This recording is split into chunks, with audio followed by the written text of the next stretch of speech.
Welcome back for a new session. Today, the painting, The Columns of Hope and Despair. I created this painting during the presidential election in November while they were counting the votes. I'm going to navigate with you inside my painting to describe all the elements I gathered to mark the idea of the physical institution must be remain when you have an unlawful disruption, and also how within the expansion of digital networks, of social media, our singular entity have the tendency to vanish. To begin, I'm going to describe you how I develop my idea. So first, each time I want to symbolize a concept, I go online and I try to find the right photo to support my new concept. For this painting, The Columns of Hope and Despair, I choose the photo of the News Corp building, which is a mass media company in New York City. And I distorted the photo with the Photoshop application to really extract the fundamental of the photo, which were the columns for me. So you can see the black and the white rectangles, they represent the front building, and you have a kind of mirroring. So I took the building, I simplified the building, and I mirrored the building onto the background that I did with acrylic. So I really wanted to use the News Corp building because it's a mass media company and it relates of how we perceive the media through the digital networks.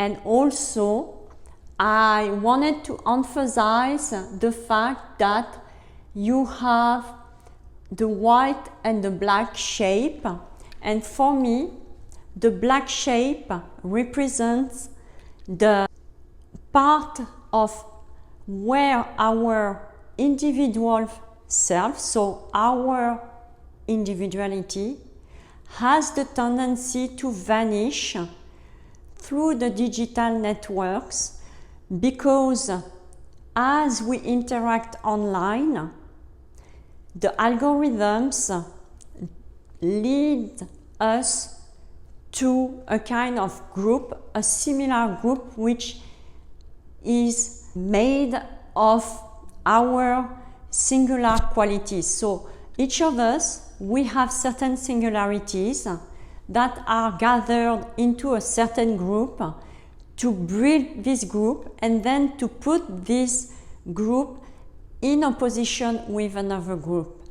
And especially during a political election, it's really important to mark the fact that we have our own opinions, we have our own values, our own reality, and these values, these realities are gathered online and they are kind of separated and managed through an algorithmic implementation. And the News Corp building, as it's a media corporation, is a good symbol to emphasize the interaction that we have online and that we gather online. Also, we always need to think that behind the implementation of algorithms It's not against us. It's more for productive achievement. And to keep our engagement, they gather us through different echo chambers. So it's all related, and especially during a political election. To support my idea, I like to gather different prints that illustrate the way I think and the way you can develop a thinking. So first, I embedded the cover of the book On Democracy in America, written by Alexis de Tocqueville in 1835. The book is about how Alexis de Tocqueville came to America to observe democracy and to bring back the idea of democracy in France. And it's really important because he was noticing some changes, and you always need to think that your perception of your value, your democratic value, can be shifted and can change to a higher level of freedom. For our case, what I wanted to do is to extract a part of the text of Alexis de Tocqueville and translate it into binary code, as nowadays, with our interaction online, with the social medias, especially during an election time, our perception of democracy, of the value of others, might change as we are gathered into echo chambers with similar people who are thinking similarly. Also, that the fact that when you are in a remote space from the physical fact that you are not seeing the other one directly, your way of thinking, of democratic thinking, might change. I'm going to quote you the text of Alexis de Tocqueville. We can consider the moment of the presidential election as a national crisis. Passion of the people, preoccupation of the president, calm that follows the election turmoil. So it's really to make you think that when a crisis is in place because you have an election, you need to a little bit extract yourself. That's why I am referencing to Alexis de Tocqueville, to the past, to make sure that you understand the value of others. But also, never forget that with your interaction online, your values, your truth is your own, with similar entities, because you are submitted to neural networks that gathers information from yourself to create new entities that are interacting into echo chambers. And when those groups are formed, then they will be in competition with other groups, with other echo chambers. That's why I embedded also the prints of motherboards, because they are the physical housing space of our online gathering during presidential elections. And then I also wanted to embed some buildings taken from a book written by a French writer, Abel Hugo, because it's also related to the fact that nowadays the words are less and less convenient. You rather see a video of a photo than to read an explanation. That's why I wanted to make the connection between the book, the words which are transformed into binary code, the machine who is supporting these mechanisms, and also the photos of an ancient book which was just descriptions of things.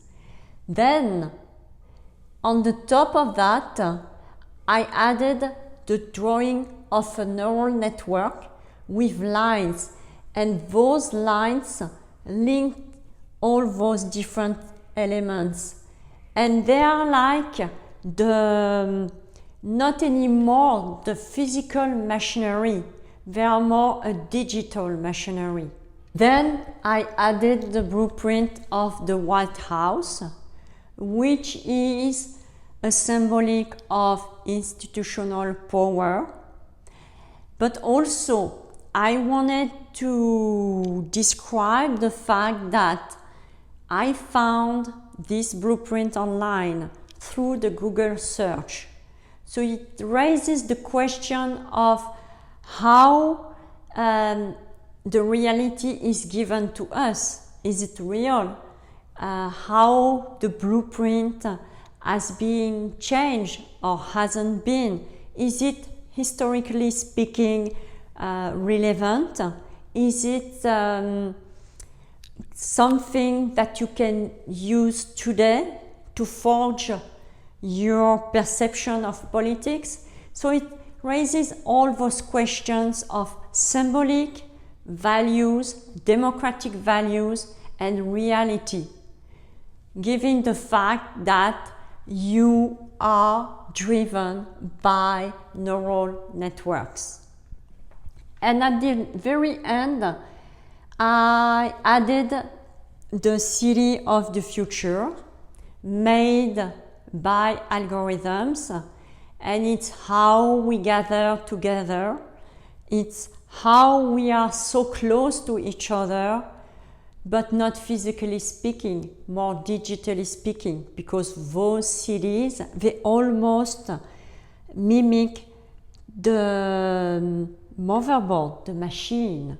So it's how we are compiled as physical entity, but how we gather on the digital sphere. And finally, to link all my prints, all my elements, I draw some lines which represent networks. They are my imaginary networks. They are the roads of thinking, and they are made of ink, marker, acrylic. At the very end, I added a blue transparent shape that you can see all over the painting.